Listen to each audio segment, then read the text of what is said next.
तो स्वाभाविक था कि मुझे मेरी मां की याद आना,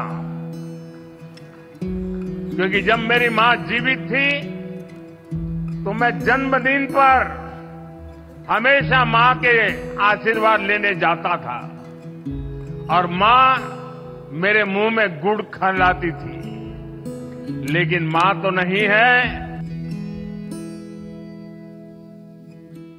भाइयों बहनों, यहां आने से पहले मैं हमारे एक आदिवासी परिवार के गृह प्रवेश के कार्यक्रम में उनके घर भी गया था। उस परिवार को भी अपना नया पीएम आवास मिला है। उस परिवार की खुशी, उनके चेहरों का संतोष मैं कभी नहीं भूल सकता। उस आदिवासी परिवार ने मुझे, मेरी बहन ने खुशी से खीरी भी खिलाई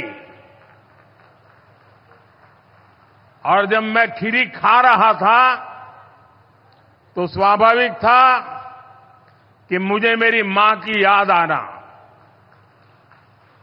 क्योंकि जब मेरी मां जीवित थी तो मैं जन्मदिन पर हमेशा मां के आशीर्वाद लेने जाता था और मां मेरे मुंह में गुड़ खिलाती थी, लेकिन मां तो नहीं है। आज एक आदिवासी मां ने खीर खिलाकर मुझे जन्मदिन का आशीर्वाद दिया। ये अनुभव, ये एहसास मेरे पूरे जीवन की पूंजी है।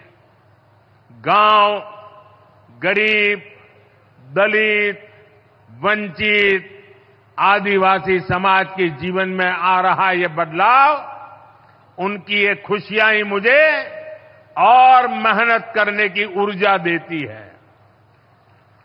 साथियों, उड़ीसा के पास वो सब कुछ है जो एक विकसित राज्य के लिए जरूरी होता है। यहां के युवाओं की प्रतिभा, महिलाओं का सामर्थ्य, प्राकृतिक संसाधन, उद्योगों के लिए अवसर, पर्यटन की अपार संभावनाएं, क्या कुछ यहां नहीं है। पिछले 10 वर्ष में केवल केंद्र में रहते हुए ही हमने साबित किया है कि उड़ीसा हमारे लिए कितनी बड़ी प्राथमिकता है। 10 वर्ष पहले केंद्र की तरफ से उड़ीसा को जितना पैसा मिलता था, आज उससे 3 गुना ज्यादा पैसा मिलता है। मुझे खुशी है कि अब ओडिशा में वे योजनाएं भी लागू हो रही हैं जो पहले लागू नहीं थी। आयुष्मान योजना के तहत 5 लाख रुपए तक मुफ्त इलाज का लाभ अब उड़ीसा के लोगों को भी मिलेगा। और इतना ही नहीं, अब तो केंद्र सरकार ने 70 साल के ऊपर के बुजुर्ग के लिए भी 5 लाख रुपए का इलाज मुफ्त कर दिया है। आपकी आय चाहे कितनी ही हो, आपके घर में अगर 70 साल के ऊपर के बुजुर्ग है, उनकी उम्र 70 साल से ऊपर है, तो उनके इलाज की चिंता मोदी करेगा। लोकसभा चुनाव के समय मोदी ने आपसे वायदा किया था और मोदी ने अपनी गारंटी पूरी करके दिखाई है। साथियों, गरीबी के खिलाफ भाजपा के अभियान का सबसे बड़ा लाभ उड़ीसा में रहने वाले दलित, वंचित और आदिवासी समाज को मिला है। आदिवासी समाज के कल्याण के लिए अलग मंत्रालय बनाना है। आदिवासी समाज को जड़, जंगल, जमीन के अधिकार देने की बात हो, आदिवासी युवाओं को शिक्षा और रोजगार के अवसर देना हो, या ओडिशा की आदिवासी महिला को देश की माननीय राष्ट्रपति बनाना हो, ये काम पहली बार हमने किए हैं।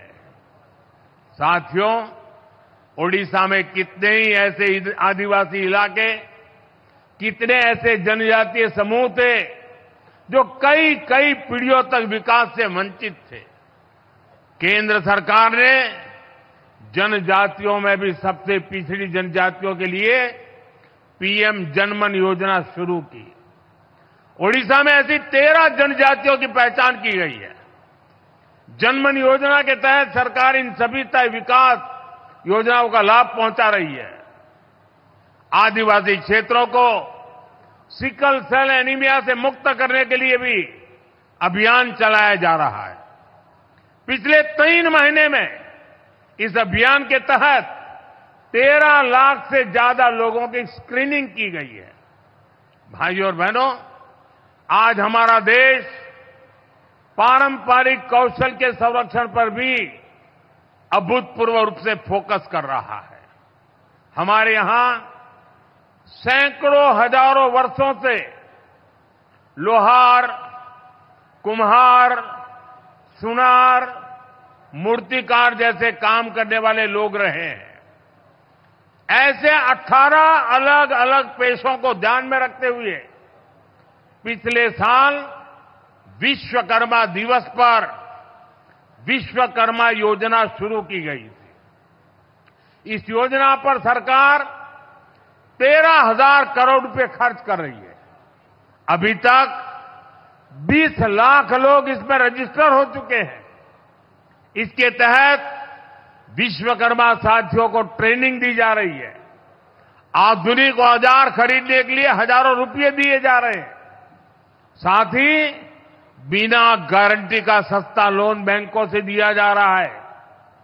गरीब के लिए स्वास्थ्य सुरक्षा से लेकर सामाजिक और आर्थिक सुरक्षा तक की ये गारंटी, उनके जीवन में आ रहे ये बदलाव, यही विकसित भारत की असली ताकत बनेंगे। साथियों, उड़ीसा के पास इतना बड़ा समुद्री तट है, यहां इतनी खनिज संपदा है, इतनी प्राकृतिक संपदा है। हमें इन संसाधनों को उड़ीसा का सामर्थ्य बनाना है। अगले 5 साल में हम उड़ीसा को रोड और रेलवे की कनेक्टिविटी को नई ऊंचाई पर लेकर जाना है।